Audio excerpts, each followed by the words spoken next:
Western thought often paints itself as the triumph of pure reason, logic, and progress. We celebrate breakthroughs in science, and rightfully so. From medicine to gleaming new technologies, these tools have undoubtedly shaped our lives. But there's a strange thing history rarely talks about, a parallel current running beneath the surface. Throughout Western history, beneath the great debates and scientific theories, you'll find mystics. No, these weren't people simply rejecting progress. They were often avid for knowledge. Yet, they intuited that somewhere in the cold, rational story we tell ourselves about reality, we've lost something crucial.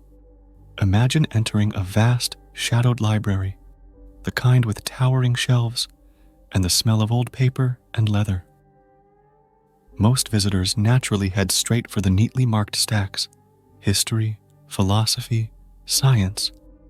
But hidden away, let's say you find a section marked with a bold, intriguing title, Forbidden Knowledge. What mysteries await on those shelves? Think of figures like Plato, famous for his logical theories. Yet, his most captivating story is an allegory involving prisoners chained in a cave, mistaking shadows for ultimate truth. Or picture secretive groups like the Gnostics, branded as heretics for their belief that a flawed God trapped us in illusion. These weren't anti-knowledge crackpots, but explorers who dared to push past the familiar. Journey with us through centuries of these mystics, alchemists, and esoteric thinkers. These figures understood that direct experience, not just book learning, could be a route to extraordinary awareness. We'll see how alchemy wasn't just primitive chemistry, but a metaphor for our own inner transformation, or how mystical texts used coded symbols to communicate truths words couldn't quite grasp. The great irony is this: many mystic philosophers weren't at odds with progress. They understood the power of the rational mind. They simply argued it only gave us half the picture. In a world constantly vying for our attention, they championed turning inward. What secrets reside within our own untamed minds, awaiting deeper exploration? Why does any of this matter today? Are old tales of cosmic struggle and secret symbolism nothing more than relics of a naive past? Maybe not.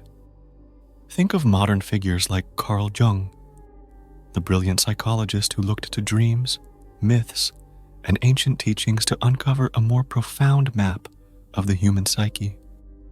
And weren't the counterculture movements, often dismissed as spaced out and irrational, in their own way searching for what the mystics always hinted at: an experience of reality less rigid, less fragmented? Here's where things get really fascinating.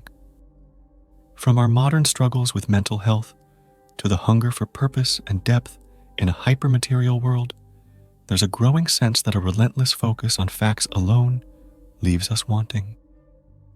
Mystics were always rebels, and perhaps by rediscovering these suppressed voices, we might tap into that same brave spirit of discovery, not by tossing away our progress, but by building upon it. Could an inner compass, sharpened through ancient techniques, or an embrace of the mysterious alongside the measurable, hold clues the modern world desperately needs? This journey has only scratched the surface and perhaps sparked more questions than it answered. If you're left curious, wanting to see how these forbidden currents seep into art, religion, and even science, join the deeper exploration. Our book, The Mystic Heart of Western Thought, goes where classroom teachings don't dare venture. Find the link in the description below. Let's open those dusty volumes together and reclaim the lost art of wonder.